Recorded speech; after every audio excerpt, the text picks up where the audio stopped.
ઈસવીસન 1857માં એક બળવો થયો હતો જે નિષ્ફળ નીવડ્યો, પણ તે સમયમાં ક્રાંતિનો જે જુવાળ પ્રગટ્યો તે છેક 1947માં અંગ્રેજો ભારત છોડીને પાછા ગયા ત્યાં સુધી ચાલુ રહ્યો. આ 90 વર્ષના ભારતમાં ઘણા ક્રાંતિકારીઓ આવ્યા અને ગયા. મોટા ભાગનાને તો અંગ્રેજોએ ફાંસી લટકાવી દીધા, પણ ભારતમાંથી ક્રાંતિનો જુવાળ જરાય ઓછો થયો નહીં કે ના ઓછી થઈ ભારતની આઝાદીની લડત. આ આઝાદીની લડત કાં તો હિંસક હતી કે કાં તો અહિંસક. જો કે આ બંને અંગ્રેજોને સંભાળવાનું આ કામ અવશ્ય કર્યું હતું.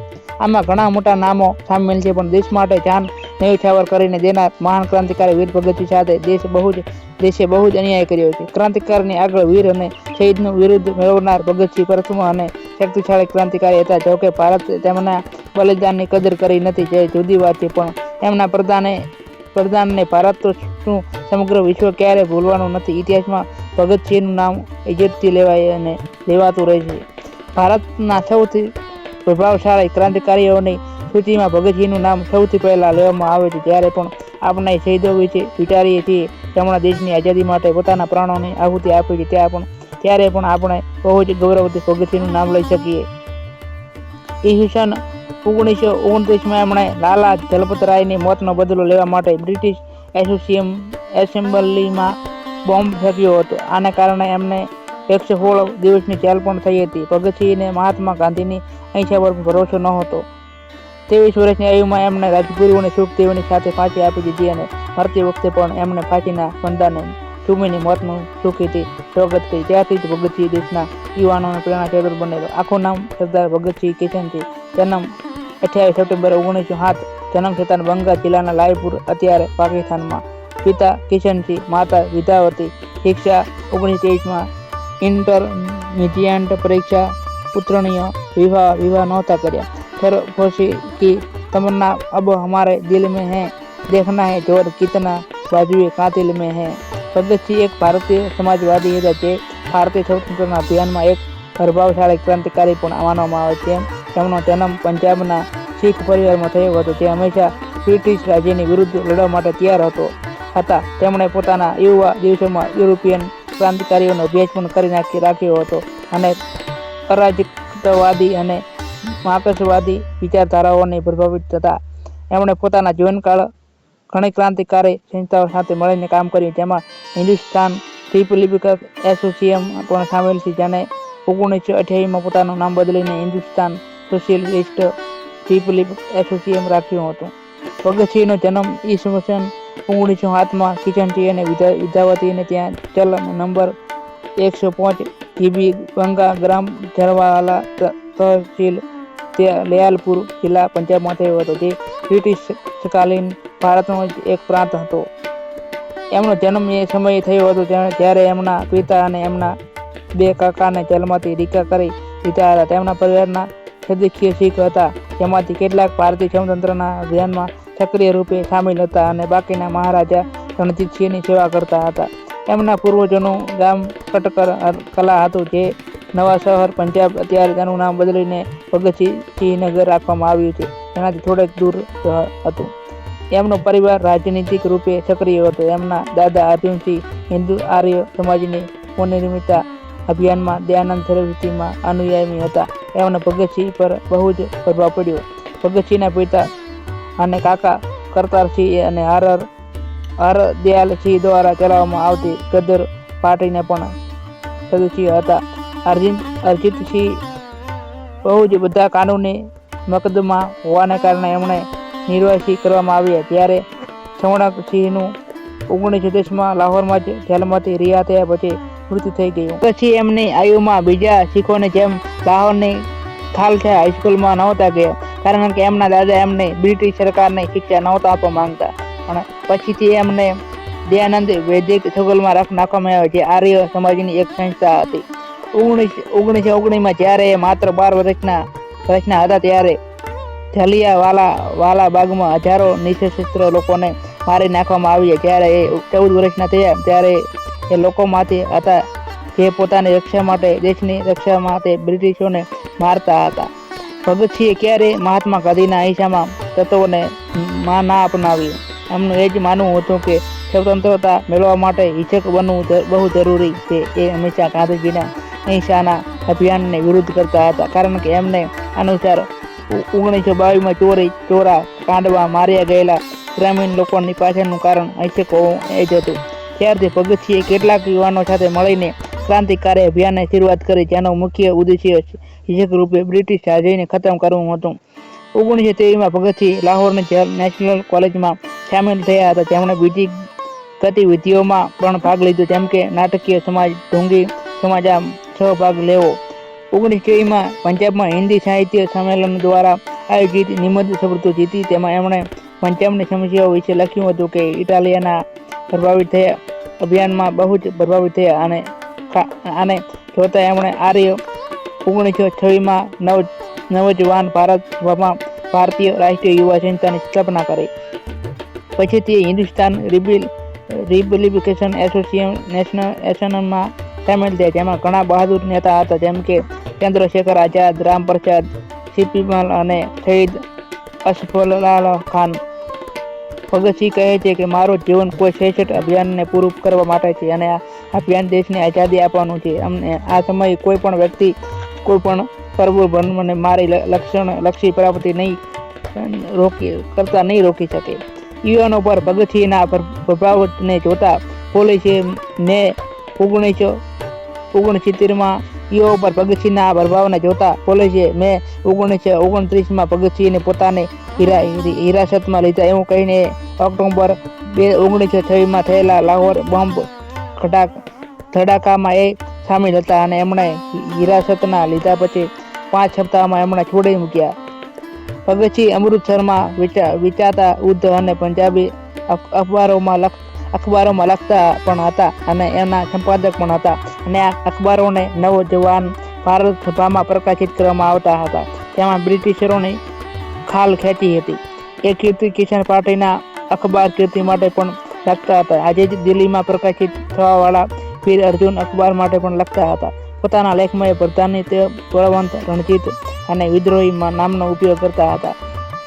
ભગતસિંહ લાલ ચલપતરાયના મૃત્યુનો બદલો લેવા માંગતા હતા, અને તેમાં ભગતસિંહે એક પોલીસ અધિકારી જોન સૌંદર્યની હત્યા કરી નાખી. પોલીસે ભગતસિંહને પકડવા માટે ઘણા અસફળ પ્રયત્નો કર્યા, અને હંમેશા ભગતસિંહને પકડવામાં નાકામ રહી, અને કેટલાક સમય બાદ ભગતસિંહ પ્રત્યુક્ષર દત્ત સાથે મળીને પ્રધાન વિવિધ સદન પર 2 બોમ્બ અને એક પત્ર ફેંક્યું, જ્યાં એ બંને પોતાની યોજના અનુસાર પકડાઈ ગયા. જ્યાં એમને એક હત્યાના આરોપમાં જેલમાં મોકલી આપવામાં આવ્યા, અને જ્યારે એમણે યુરોપિયન કેદીઓને સમાન હક આપવા માટે 116 દિવસમાં ઉપવાસની ઘોષણા કરી, ત્યારે દૂરથી એમણે આખા રાષ્ટ્રની સહાયતા મળી. આ કાલાવધિમાં બ્રિટિશ અફસરોએ એમની વિરુદ્ધ પર્યાપ્ત સબૂત એકઠા કર્યા, અને ઇંગ્લેન્ડ ઉચ્ચ ન્યાયાલયમાં પોતાની અપીલ રાખતા ભગતસિંહે 23 વર્ષની આયુમાં ફાંસીની સજા આપવામાં આવી હતી. એમના બલિદાનને ભારતીય યુવાઓએ રાષ્ટ્રીય સ્વતંત્રતા માટે ઉઠીને લડવા માટે પ્રેરિત કર્યા. ભારતીય સેનામાંથી ઘણી ફિલ્મોમાં ભગતસિંહને યુવકોને પ્રેરણા સ્ત્રોત પણ માનવામાં આવ્યા, અને આજે પણ ઘણા બધા યુવકો એમને પોતાનો આદર્શ માને છે. ભગતસિંહના બાળપણથી દેશ સેવા ભારોભાર ભરેલી હતી. એમણે હંમેશા બ્રિટિશ રાજનો વિરોધ કર્યો, અને જે ઉંમર રમવાની હોય તે ઉંમરમાં એમણે એક ક્રાંતિકારી આંદોલન કર્યું હતું. ભગતસિંહના બહાદુરીના કિસ્સામાં આપણો ઇતિહાસ ઘણા બધા જોવા મળે છે. એ ખુદ બહાદુર હતા, પણ એમણે પોતાના સાથીઓને પણ બહાદુર બનાવ્યા હતા, અને અંગ્રેજોને અલિયાયુમાં જ ધૂળ ચટાડી હતી. એ ભારતીય યુવાઓનો આદર્શ છે, અને આજે પણ આજના યુવકોને એમણે જેમ સંસ્કૃતતા બનાવવાની કોશિશ કરવી જોઈએ. સંક્ષેપ શહીદ ભગતસિંહ વિશેની જાણકારી. 1924માં ભગતસિંહ કાનપુર ગયા. એમણે પહેલી વાર અખબાર વેચીને પોતાનું ઘર ચલાવ્યું પડ્યું. પછીથી એક ક્રાંતિકારી ગણેશ શંકર ત્યાંથી તેમના સંપર્કમાં આવ્યા. તેમના પ્રતાપ અખબારના કાર્યાલયમાં ભગતસિંહને જગ્યા મળી. 1924માં ભગતસિંહ અને એમના સાથી મિત્રોએ નવજવાન ભારત સભાની સ્થાપના કરી. દશેરાના અવસર પર કેટલાક બદમાશોએ બોમ્બ ફેંક્યો, અને આના કારણે કેટલાક લોકોના મૃત્યુ થઈ ગયા. આની પાછળ ક્રાંતિકારીઓનો હાથ હશે એવો પોલીસને શક હતો. એના માટે ભગતસિંહને પકડીને એમને જેલ ભેગા કરવામાં આવ્યા, પણ ન્યાયાલયમાં એ બેકસૂર છૂટી ગયા. હિન્દુસ્તાન રિપબ્લિકેશન એસોસિએશન અને ક્રાંતિકારી સંગઠનના ભગતસિંહ સક્રિય કાર્ય હતા. કીર્તિ અને અકાલીન નામના અખબારો માટે ભગતસિંહ લેખ લખવા લાગ્યા. સમાજવાદી વિચારોમાંથી પ્રભાવિત થયેલા યુવકોએ દેશવ્યાપી ક્રાંતિકારી સંગઠના ઊભી કરવાનો નિર્ણય લીધો. ચંદ્રશેખર આઝાદ, ભગતસિંહ, સુખદેવ આદિ યુવકો એમાં મુખ્ય હતા. આ બધા ક્રાંતિકારી ધર્મ નિરપેક્ષ વિચારોના હતા. 1928માં દિલ્હીના ફિરોઝ શાહ કોટલા મેદાનમાં થયેલી બેઠકમાં આ યુવકોએ હિન્દુસ્તાન એસોસિએશન રિપબ્લિકન એસોસિએશન આ સંગઠનની સ્થાપના કરી. ભારતને બ્રિટિશરોના શોષણથી આઝાદ કરાવવું જ એ સંગઠનનો ઉદ્દેશ્ય હતો. એની સાથે જ કિસાન કામગારનું શોષણ કરાવવાવાળી અન્યાયી સામાજિક આર્થિક વ્યવસ્થાને પણ બદલવાની હતી. સંગઠનના નામના એસોસિએશન આ શબ્દોને અંતર્ભાવ કરવાથી સૂચના પણ ભગતસિંહે રાખી અને બધાને મંજૂરી પણ આપી. શસ્ત્ર ભેગા કરવા અને કાર્યક્રમોનું પરિવર્તન કરવું એ આ સ્વતંત્ર વિભાગમાં તરફથી સોંપવામાં આવી. આ વિભાગનું નામ હિન્દુસ્તાન એસોસિએશન રિપબ્લિકન આવ્યું હતું અને એના મુખ્ય હતા ચંદ્રશેખર આઝાદ. 1927માં ભારતમાં કેટલાક સુધારા કરવામાં ઉદ્દેશથી બ્રિટિશ સરકારે સાયમન કમિશનની નિયુક્તિ કરી, પણ સાયમન કમિશનમાં 7 અંગ્રેજો હતા. એમાં એક પણ ભારતીય નહોતો. એટલા માટે ભારતીય રાષ્ટ્રીય અંગ્રેજોએ સાયમન કમિશનનો બહિષ્કાર કરવાનો નિર્ણય લીધો. એમના અનુસાર જ્યારે સાયમન કમિશન લાહોર આવ્યા ત્યારે પંજાબ કેસરી લાલા જલપત રાયના નેતૃત્વમાં વિશેષ માટે બહુ મોટો મોરચો માંડ્યો. પોલીસ દ્વારા નિર્દયતાથી કરાયેલા લાઠીચાર્જમાં લાલા જલપત રાય ઘાયલ થયા અને એના 2 સપ્તાહ પછી હોસ્પિટલમાં એમનું મૃત્યુ થઈ ગયું. લાલાજીના મૃત્યુ પછી દેશમાં બધા લોકો ક્રોધિત થયા. હિન્દુસ્તાન એસોસિએશન રિપબ્લિકન એસોસિએશન દ્વારા લાલજીની હત્યાને બદલો લેવાનો નિર્ણય લીધો. લાલજીના મૃત્યુ માટે જવાબદાર છે અધિકારી હતો સપોર્ટ, એને હારવાની યોજના પણ બનાવવામાં આવી. આ માટે ગુરુ ભગતસિંહ, ચંદ્રશેખર આઝાદ, રાજગુરુ જય ગોપાલને ચૂનવામાં આવ્યા. એમણે 17 ડિસેમ્બર 1928ના રોજ સકોટને મારવાની તૈયારી કરી, પરંતુ આ પ્રચારમાં સકોટની સાથે સાહેબ સેન્ડર્સ અને બીજા અંગ્રેજ અધિકારીઓ પણ માર્યા ગયા. આ ઘટના પછી ભગતસિંહ વેશ બદલીને કોલકાતા જતા રહ્યા. ત્યાં એમની મુલાકાત જતીન્દ્રનાથ દાસ સાથે થઈ અને જેમને બોમ્બ બનાવવાની કળા આવડતી હતી. ભગતસિંહ અને જતીન્દ્રનાથ દાસ આ બંનેએ બોમ્બ બનાવવાની ફેક્ટરી આગ્રામાં શરૂ કરી. એના પછી ભગતસિંહ અને એમના સહયોગી એમની ઉપર સરકારે અલગ અલગ આરોપ લગાવ્યા. પહેલો આરોપ એમના પર કાનૂન બોર્ડના હોલમાં બોમ્બ નાખવાનો હતો. આરોપમાં ભગતસિંહ અને બુટસર આ બંનેને આજીવન કારાવાસની સજા થઈ, પરંતુ સેન્ડર્સના ખૂનના આરોપમાં ભગતસિંહ, સુખદેવ અને રાજગુરુ એમણે દોષી ઠેરાવીને એમણે ફાંસીની સજા સંભળાવવામાં આવી. ભગતસિંહનું મૃત્યુ 23 માર્ચ 1931માં રોજ ભગતસિંહ, સુખદેવ અને રાજગુરુ આ ત્રણેય મહાન ક્રાંતિકારીઓને એક સાથે ફાંસી આપવામાં આવી. ઇન્દીલાલ જિંદાબાદ, ભારત માતા કી જય કી ઘોષણા કરતા આ ત્રણેય આહિસ્તા મોતને ગળે લગાવી દીધું.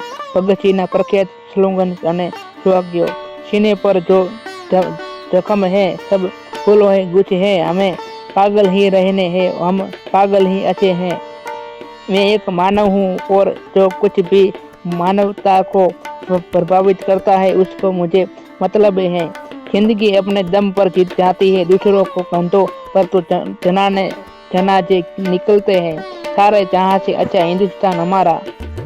ભારતમાં ઇતિહાસ ભણાવાય છે, વાંચાય છે કે અને બહુ જ જલ્દીથી ભૂલાય છે. નાની કોમળી વયે કરેલા વિશિષ્ટ વિક્રમો તો બધાને યાદ રહે છે, પણ આજ નાની વયે દેશની આઝાદીની જંગમાં કુરબાન થનાર આવા વિરલાઓ માત્ર એક નાનકડા નવીજમાં કે એકાદ બે ફકરામાં સમેટાઈને રહી જતા હોય છે. જરૂર છે એમણે પોતાના સમાવવાની જો કરી છીએ આપણે એમને માટે આટલું તો એક જ એમને સાચી શ્રદ્ધાંજલિ હશે. બને તો આટલું તો કરજો, બાકી એ સમયનો માહોલ ત્યારે ફરીથી જીવંત કે કાર્યવીન ક્યાંથી આવવાનો છે. ખાલી ખોટો ઉપહોહ કર્યા વગર એમને સમજીએ અને એમના રાહ પર આગળ ચાલે, એ જ આપણા જીવનનું અંતિમ લક્ષ્ય હોવું જોઈએ. સત નમન છે ભારતના સપૂત શહીદ વીર ભગતસિંહને. આવી લોક સાહિત્યની વાત જો તમારે રોજ સાંભળવી ગમતી હોય તો અત્યારે જ અમારી ચેનલને સબસ્ક્રાઈબ કરો અને લાઈક કરતા જાજો.